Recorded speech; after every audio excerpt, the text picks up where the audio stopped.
Hey guys, hello everyone, welcome back to my YouTube channel. So నా పేరు మధు. నేను present అమెజాన్లో వర్క్ చేస్తున్నాను యాజ్ అన్ ఇన్వెస్టిగేషన్ స్పెషలిస్ట్గా. సో మీ అందరూ చాలా నుంచి అడుగుతున్నారు కదా, అసలు అమెజాన్లో ఒక జాబ్ ఎలా తెచ్చుకోవాలి, సో ఎలా ప్రిపేర్ అవ్వాలి అండ్ ఇంటర్వ్యూ ఎలా ఇవ్వాలి అనేది ఈ వీడియోలో డిస్కస్ చేస్తున్నాను. గైస్, మీరు కనుక నా ఛానల్కి ఫస్ట్ టైం వచ్చినట్లయితే, నా కంటెంట్ నచ్చితే ప్లీజ్ లైక్ చేయండి అండ్ సబ్స్క్రైబ్ చేయడం అసలు మర్చిపోవద్దు. సో మీరు సబ్స్క్రైబ్ చేసుకుంటే మనం ఇంకొంచెం దగ్గరగా కనెక్ట్ అవ్వచ్చు. సో నేను పెట్టే ప్రతి ఒక్క వీడియో మీకు అప్డేట్స్ రూపంలో మీ ముందుకు వస్తాయన్నమాట. ఇంకా బేసిక్గా చాలామంది చాలా రోజుల నుంచి అడుగుతున్నారు, బ్రదర్ నేను ఎగ్జామ్ అయితే క్వాలిఫై అయిపోయాను అండ్ నాకు ఇంటర్వ్యూ మెయిల్ కూడా వచ్చింది, కానీ ఇంటర్వ్యూలో రిగ్రెట్ మెయిల్స్ వస్తున్నాయి. అంటే నేను ఇంటర్వ్యూ మంచిగా పర్ఫామ్ చేయలేకపోతున్నాను. సో ఈవెన్ దో నేను మంచిగా ఆన్సర్ చేసినా కూడా సో నాకు ఎందుకు రిగ్రెట్ మెయిల్ వస్తుంది, సో నేను చేసిన మిస్టేక్స్ ఏంటి అని చాలామంది అడుగుతున్నారు. నేను ఈ వీడియోలో చేయడానికి మెయిన్ రీజన్ ఏంటంటే, నేను కూడా అమెజాన్లో 3 ఇంటర్వ్యూ రిజెక్ట్ అయ్యాను అండ్ 4th ఇంటర్వ్యూలో నేను సెలెక్ట్ అయ్యాను. అందుకే నా ఎక్స్పీరియన్స్ ఏంటి, సో నేను ఏం మిస్టేక్స్ చేశాను అనేది నేను ఈ వీడియోలో అన్నీ కలుపుకొని సో మేము కంటెంట్ చేద్దామని నేను మీ ముందుకు వచ్చాను. సో మళ్ళీ అడుగుతున్నాను, నా కంటెంట్ నచ్చితే ప్లీజ్ లైక్ చేయండి అండ్ సబ్స్క్రైబ్ చేయడం అసలు మర్చిపోద్దు. ఇంకా వీడియోలోకి ముందరికెళ్తే సో నేను ముందుగా ఫస్ట్ నా ఎక్స్పీరియన్స్ ఏంటి, అసలు నాకు ఏ రోల్స్కి ఇంటర్వ్యూ వచ్చింది అండ్ నేను ఏది సెలెక్ట్ అయ్యాను కూడా చెప్తా. సో ఫస్ట్ అయితే నేను అమెజాన్కి 2022 ఎండింగ్ ఇయర్ నుంచే, నవంబర్ డిసెంబర్ నుంచే స్టార్ట్ అయ్యాను అనమాట ప్రిపరేషన్ అంతా. సో అప్పటికి నేను 3 ఇంటర్వ్యూస్ ఇచ్చా. ఫస్ట్ వచ్చేసి నాకు క్యాటలాగ్ అసోసియేట్ ఇంటర్వ్యూ ఇచ్చా, second quality assurance quality associate interview ఇచ్చా, అండ్ థర్డ్ వచ్చేసి ఎంఎల్ డేటా అసోసియేట్ దానికి కూడా ఇంటర్వ్యూ ఇచ్చా, అండ్ ఫైనల్గా transaction risk investigator, so which is I'm currently working as a investigation specialist. So ఈ రోల్కి అయితే ఇంటర్వ్యూ ఇచ్చా అనమాట. So the first and the very basic interview వచ్చేసి క్యాటలాగ్ అసోసియేట్. సో ఈ క్యాటలాగ్ అసోసియేట్కి వచ్చేసి నేను వెరీ బేసిక్ ఇంటర్వ్యూ జరిగింది. సో ఇందులో మొత్తంగా 2 రౌండ్స్ ఆఫ్ ఇంటర్వ్యూ క్లియర్ చేయాల్సి ఉంటుంది. సో ఫస్ట్ వచ్చేసి వాళ్ళు నన్ను సెల్ఫ్ ఇంట్రొడక్షన్ అడిగారు అండ్ నా రెజ్యూమ్ బేస్ ఆధారంగా, ఎస్పెషల్లీ నా రెజ్యూమ్లో ఏవైతే స్కిల్స్ నేను మెన్షన్ చేశానో అవే అడిగారనమాట.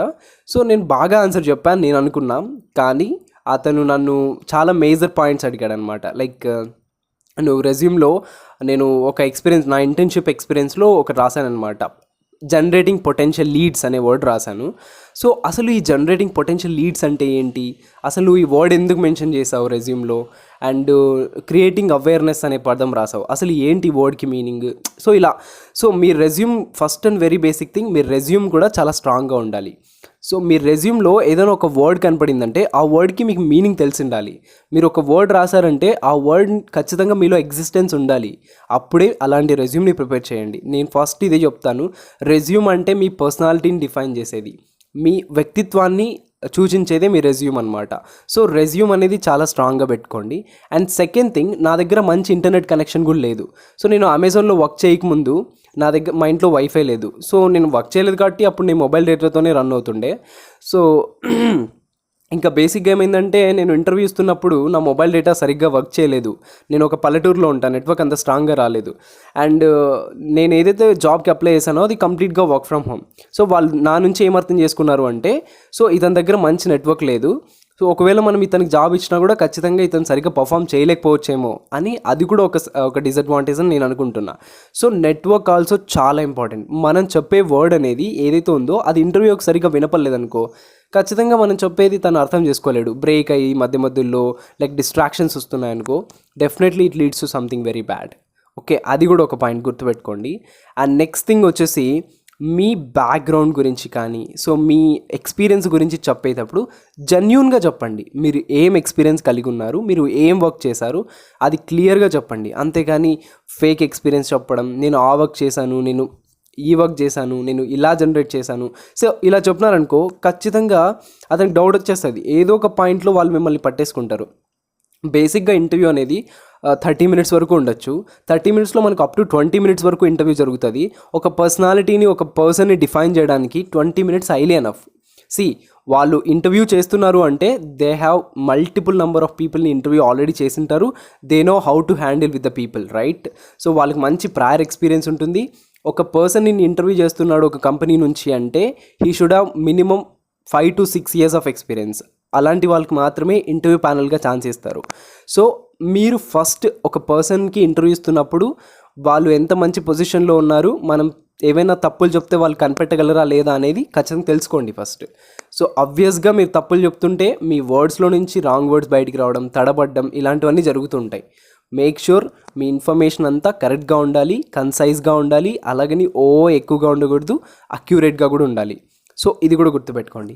అండ్ ద నెక్స్ట్ థింగ్ వచ్చేసి, మీరు ఒక ఇంటర్వ్యూతో మాట్లాడుతున్నప్పుడు, ఒక ఇంటర్వ్యూవర్కి మీరు ఆన్సర్స్ ఇస్తున్నప్పుడు మీలో ఎంతూజియాజం కనపడాలి, మీలో ఇంట్రెస్ట్ కనపడాలి.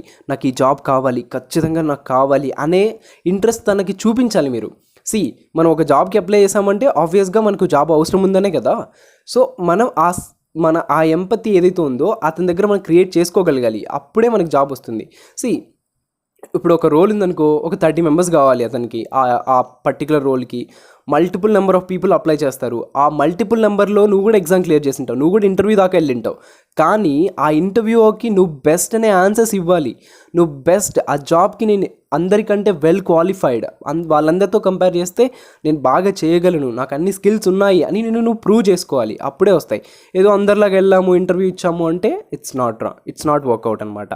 సో ఇది కూడా గుర్తుపెట్టుకోండి. అండ్ ఇంట్రెస్ట్ చూపించండి. తను అడిగే క్వశ్చన్కి ఎగ్జైట్మెంట్తో ఆన్సర్ చేయండి. I mean not over excitement.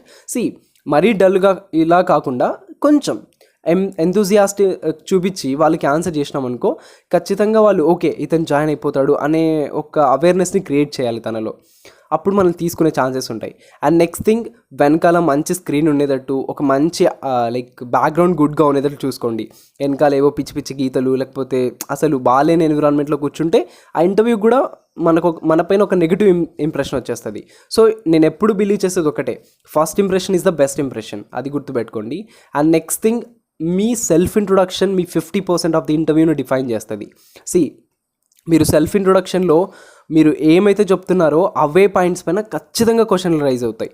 For example, నేను రీసెంట్గా జరిగిన ఒక ఇంటర్వ్యూలో నేను ఒక వర్డ్ చెప్పాను అనమాట, like I have done one of the prestigious internships from Indian institute of technology Delhi అని. సో ఆయన అడిగారు అనమాట నన్ను, అసలు ఏంటి ఇంటర్న్షిప్, అసలు నువ్వు ఎప్పుడు చేసావు, ఏంటి మెయిన్ ఎయిమ్ ఏంటి, నెక్స్ట్ నీకు ఇండియన్ ఇన్స్టిట్యూట్ ఆఫ్ టెక్నాలజీ ఢిల్లీలో ఎలా ఆఫర్ వచ్చింది, నువ్వు ఎలా చేసావు, అండర్ ఎవరు గైడెన్స్ తీసుకున్నావు, ఇలా మల్టిపుల్ క్వశ్చన్స్ అరైజ్ అయ్యాయి. అండ్ నువ్వు పీపుల్కి ఎలా కనెక్ట్ అయ్యావు, అసలు డిజిటల్ మార్కెటింగ్లోనే ఎందుకు చేసావు, నంబర్ ఆఫ్ క్వశ్చన్స్ వచ్చాయి. మేక్ ష్యూర్ మీ రెజ్యూమ్లో పెట్టిన ప్రతి వర్డ్ మీకు మీనింగ్ తెలిసి ఉండాలి. అప్పుడే మీ రెజ్యూమ్ని ప్రిపేర్ చేయండి. అండ్ రెజ్యూమ్ అనేది వేరే వాళ్ళ దగ్గర నుంచి కాపీ చేసో లేకపోతే అలానో ఇలానో కాదు. మీకు ఒకవేళ ఎలాంటి రెజ్యూమ్ క్రియేట్ చేయాలో తెలియకపోతే మన ఛానల్లో ఆల్రెడీ 4-5 వీడియోస్ ఉన్నాయి. నేనే నా పర్సనల్ రెజ్యూమ్సే అక్కడ డిస్ప్లేలో చూపించా, ఇలా చేయాలి, ఇలా చేయాలి అని. అండ్ ఒక వీడియోకి అయితే అరౌండ్ 30,000 మంది దాకా చూశారు. వెళ్ళి చూడండి, తప్పేం లేదు. మన దగ్గర అన్ని స్కిల్స్ అందరి దగ్గర ఉండాలని నేను ఎప్పుడు బిలీవ్ చేయను. మనకు తెలియని వాటిని నేర్చుకుంటూ మనం ఇంప్రూవ్ చేసుకుంటూ మన కెరియర్ని లీడ్ చేయాలి. సో ఇది అన్నట్టు. ఇంకా నెక్స్ట్ ఇంకో వీడియోలో ఎలా చేయాలి ఏంటి కంప్లీట్గా చెప్తాను. ఇప్పుడు చెప్పిన పాయింట్స్ అయితే గుర్తుపెట్టుకోండి. ఎంతూజియాస్టిక్ ఉండాలి, మీ రెజ్యూమ్లో మంచిగా ప్రిపేర్ అవ్వాలి, మీ రెజ్యూమ్లో పెట్టిన ప్రతి ఒక్క వర్డ్కి మీకు మీనింగ్ తెలిసాలి. వర్డ్ అంటే మీరు స్కిల్స్ కానీ ఇవన్నీ కూడా వర్డ్స్ కిందకే వస్తాయి. సో సింగిల్ వర్డ్ ఆబ్జెక్టివ్ దగ్గర నుంచి టిల్ ఎండ్ దాకా మీరు ఏం రాసారో అవన్నీ మీకు తెలిసి ఉండాలి. అప్పుడే మీ రెజ్యూమ్ రాయండి. అండ్ నెక్స్ట్ థింగ్, మీ సెల్ఫ్ ఇంట్రొడక్షన్ పర్ఫెక్ట్గా ఉండాలి. And next thing, me communication skills కూడా చాలా బాగుండాలి. మీ బ్యాక్గ్రౌండ్, మీ అటైర్, మీ ఎక్స్ప్రెషన్స్ ఇవన్నీ మంచిగా ఉంటేనే మీరు రెజ్యూమ్లో మీరు ఇంటర్వ్యూలో సెలెక్ట్ అవుతారు. సో ఇవి ఇంకా నేను చాలా పాయింట్స్ని కవర్ చేయలేదు, అవన్నీ కూడా కవర్ చేస్తాను, ఎలా చెప్పాలి ఏంటి అనేది. సో ఈ వీడియోలో ఇంతే. మళ్ళీ కొత్త వీడియోతో నేను మళ్ళీ ముందుంటాను, పార్ట్ 2. డెఫినెట్గా నెక్స్ట్ వీడియో కూడా ఈరోజే ఇలాగే చేస్తా, బట్ లెంత్ ఎక్కువైపోయిందని ఇంకో వీడియోలో చేస్తున్నాను. సో నేను చెప్పిన ఈ కంటెంట్ నచ్చితే ప్లీజ్ లైక్ చేయండి, షేర్ చేయండి, సబ్స్క్రైబ్ చేయడం అసలు మర్చిపోద్దు. మళ్ళీ కొత్త వీడియోతో మీ ముందుంటాను. అండ్ లైక్ అండ్ సబ్స్క్రైబ్ అసలు మర్చిపోద్దు. Thank you so much.